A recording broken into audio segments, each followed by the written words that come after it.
എടേ ഈ മലൈക്കോട്ടെ വാലിബൻ്റെ പ്രശ്നം നടക്കുന്ന കാര്യം അറിയാം. അപ്പോൾ അതിനെക്കുറിച്ച് സംസാരിക്കാനാണ് പറഞ്ഞത്. അപ്പോൾ മലൈക്കോട്ടെ വാലിബൻ എന്ന് പറഞ്ഞ പടം ആദ്യം അവർ വിറ്റഴിക്കാൻ ശ്രമിച്ചത് തന്നെ ഒരു ഹൈലി ആക്ഷൻ പടം, മോഹൻലാലിൻ്റെ തിരിച്ചുവരവ്, മോഹൻലാലിനെ എങ്ങനെയാണോ മലയാളികൾ കാണാൻ ആഗ്രഹിച്ചത് അതുപോലത്തെ സിനിമയാണെന്നാണ് ആൻ്റണി പെരുമ്പാവൂർ സഹിതം ഇൻ്റർവ്യൂവിൽ പറഞ്ഞത്. അതുപോലെ തന്നെ അതിൻ്റെ പ്രൊഡ്യൂസറും പറഞ്ഞു മോഹൻലാലും ലിജോ ജോസ് പല്ലിശ്ശേരിയും ഒരുമിക്കുമ്പോൾ എന്താണോ പ്രേക്ഷകർക്ക് വേണ്ടത്, മോഹൻലാലിൽ നിന്നും മലയാളികൾ എന്താണോ പ്രതീക്ഷിക്കുന്നത് അത് എല്ലാവർക്കും കാണാൻ വേണ്ടിയുള്ള പടമായിരിക്കും എന്ന് തന്നെയാണ് അവർ പറഞ്ഞത്. അത് മാത്രമല്ല, മോഹൻലാൽ പറഞ്ഞത് ഇത് ഇടിച്ച് കയറിയ ആൾക്കാർ 6:30ക്കുള്ള ഷോ കയറി കാണാനുള്ള പടം തന്നെയാണ് എന്നാണ് മോഹൻലാൽ പറഞ്ഞത്. അതിനുശേഷം പടത്തിന് മോശം അഭിപ്രായം വരുമ്പോഴത്തേക്കും അല്ല ഇങ്ങനെയൊന്നും പറയേണ്ടത്. ലിജോ ജോസ് പല്ലിശ്ശേരിയുടെ പടമാണ്, അത് മുത്തശ്ശി കഥയാണ് എന്നൊന്നും പറഞ്ഞിട്ട് കാര്യമില്ല. അത് പടം ആൾക്കാർ ഏത് ഓഡിയൻസിനെയാണ് പടം അർഹിക്കുന്നത് അവർക്ക് വേണ്ടിയാണ് അത് പ്രൊമോട്ട് ചെയ്യാൻ, അല്ലാതെ എല്ലാ ഓഡിയൻസിനും അത് അർഹിക്കും, എല്ലാ ഓഡിയൻസും അത് ആഗ്രഹിക്കുമെന്ന് വിചാരിച്ച് അങ്ങനെയല്ല പറയേണ്ടത്. ഒരു പടം വിൽക്കുമ്പോൾ കണ്ടത് 50 നേരത്ത് മയക്കമൊന്നും അവർ പറഞ്ഞില്ല, ആക്ഷൻ പടമാണെന്ന് അല്ലെങ്കിൽ എന്തെങ്കിലും ഒരു ഇങ്ങനത്തെ മാസ് പടമാണെന്നൊന്നും അവർ പറഞ്ഞില്ല, അവർ അവകാശപ്പെട്ടില്ല ഒന്നും. അങ്ങനെ ആ പടത്തിനകത്ത് അത് അവർക്ക് അർഹിച്ച ഓഡിയൻസ് മാത്രമേ കയറിയുള്ളൂ, അല്ലാതെ എല്ലാ ഓഡിയൻസും ഇടിച്ച് കയറിയില്ല. അതിന് ആവശ്യത്തിനുള്ള കളക്ഷൻ മാത്രമേ ആ പടത്തിന് കിട്ടിയുള്ളൂ.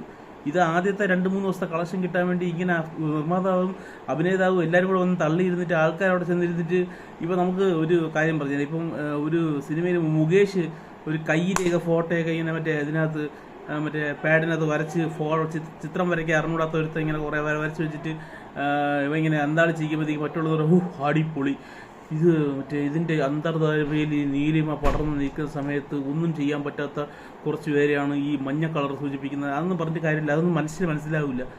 ചില മണ്ടന്മാർ ഇതേപോലെ ഇയാൾ വരച്ച് വെച്ചിരുന്ന ഇയാൾ ചെയ്ത് വെച്ചിരുന്ന കണ്ടിട്ട് അവിടെ ഒരു പച്ചപ്പ് കണ്ടു, ആ പച്ചപ്പ് സൂചിപ്പിക്കുന്നത് അതിൻ്റെ ഇതിനെയാണ്. അങ്ങനെയൊന്നും ചിന്തിച്ച് ഇത് കൂട്ടാനല്ല ആൾക്കാർ സിനിമയ്ക്ക് 150-200 ടിക്കറ്റ് എടുത്ത് സിനിമ കാണാൻ പോകുന്നത്.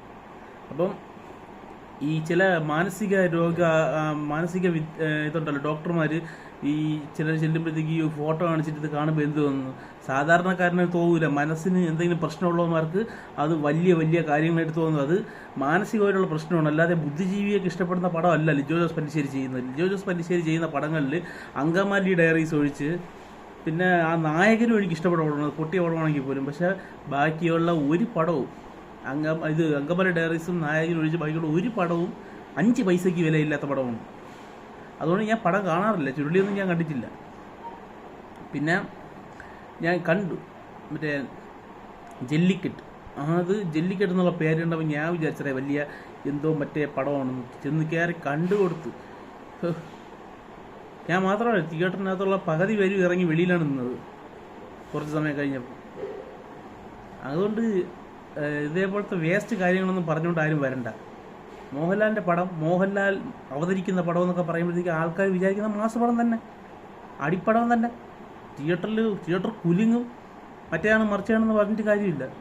അതിനനുസരിച്ചുള്ള സാധനം വേണം, അല്ലാതെ ലിജോ ജോസ് പല്ലിശ്ശേരി എന്തെങ്കിലും കാണിക്കുമ്പോഴത്തേക്കും കുറേ മണ്ടന്മാർ ബുദ്ധിജീവി ജമിഞ്ഞ് വന്നിരുന്നിട്ട് പച്ചപ്പ് കണ്ട് നീലപ്പ് കണ്ട് ചുവപ്പ് കണ്ടെന്നും പറഞ്ഞുകൊണ്ട് വന്നിട്ട് ബുദ്ധിജീവി പടമൊന്നും നോക്കണ്ട. ഒരുത്തം പറഞ്ഞിട്ട് കർണനെയാണ് ഇത് ലിജോ ജോസ് പല്ലിശ്ശേരി ഉദ്ദേശിച്ചത്. ലിജോ ജോസ് പല്ലിശ്ശേരി ഒന്നും ഉദ്ദേശിച്ചിട്ടില്ല, അത് ഇവനാണ് ഉദ്ദേശിച്ചത്. ഇവൻ്റെ തലയ്ക്ക് ലെവലില്ലാത്തൊരു ഒരു മാനസിക വിഭ്രത അവൻ ഇത് മനസ്സിലാക്കി തന്നേ ഉള്ളൂ, അത്രേ ഉള്ളൂ. അല്ലാതെ വേറെ ഒരു കാരണവശാലും ഇങ്ങനെയുള്ള പടങ്ങൾ വിജയിക്കില്ല.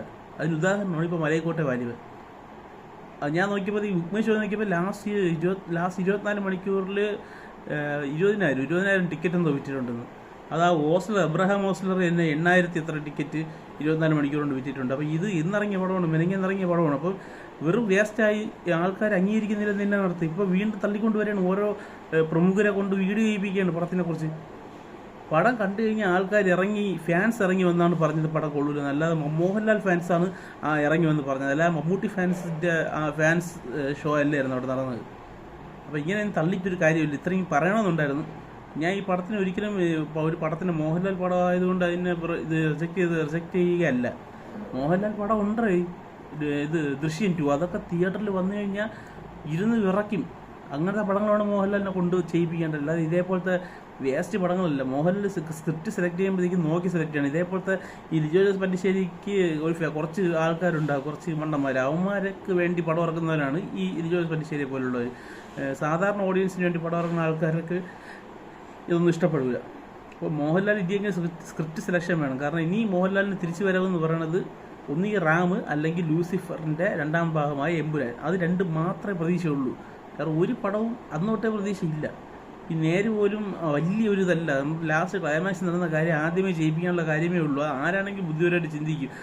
കോടതി നടന്ന കേസ് സംഭവം, ഈ കേസ് നടക്കുമ്പോൾ ഒരു ജഡ്ജി പറയാം എന്നാ ക്വസ്റ്റിനെ കഴിവുണ്ടെന്ന് നമുക്ക് ചെക്ക് ചെയ്യണമല്ലോ എന്ന് പറഞ്ഞ് ജഡ്ജി അല്ലെങ്കിൽ വക്കീല്, വാദിഭാഗം വക്കീൽ തന്നെ അത് ആദ്യമേ പറയും. അല്ല ഇത് അവസാനം ക്ലൈമാക്സ് ബുദ്ധി ഉദിച്ച വക്കീലല്ല. അങ്ങനെയല്ല ചെയ്യേണ്ടത്. അപ്പോൾ ഇത് പറയണമെന്നുണ്ടായിരുന്നു. നല്ല പടങ്ങൾ വന്നു കഴിഞ്ഞാൽ വിജയിക്കും, തിയേറ്ററിൽ വിജയിക്കും. എത്ര നെഗറ്റീവ് പറഞ്ഞാൽ ഭീഷ്മപർവത്തിനൊക്കെ മറ്റേ അശ്വന്ത് ഗോക്ക് എന്ത് പറഞ്ഞിട്ടും ഭീഷ്മപർവത്തിന് ഇടിച്ച് ആൾ കയറിയ കണ്ട. അതേപോലെ കണ്ണൂർ സ്ക്വാഡ്, അങ്ങനെ പല പടങ്ങളും ഉണ്ട്. എത്ര നെഗറ്റീവ് വന്നാലും, പക്ഷെ നെഗറ്റീവ് വന്നിട്ട് പടം കൊള്ളൂല്ലെങ്കിൽ മാത്രമേ വിജയിക്കാതിരിക്കുകയുള്ളൂ. അല്ലാതെ നെഗറ്റീവ് ആൾക്കാർ ഒരുത്തം പറഞ്ഞെന്ന് പറഞ്ഞ് ഒരുത്തന രണ്ടുപേരെ പറഞ്ഞെന്ന് പറഞ്ഞ് ഒരിക്കലും പടം വിജയിക്കാതിരിക്കില്ല. അത് മനസ്സിലാക്കണം. അപ്പം ഇന്നത്തെ വീഡിയോ ഇതാണ്. ഓക്കെ.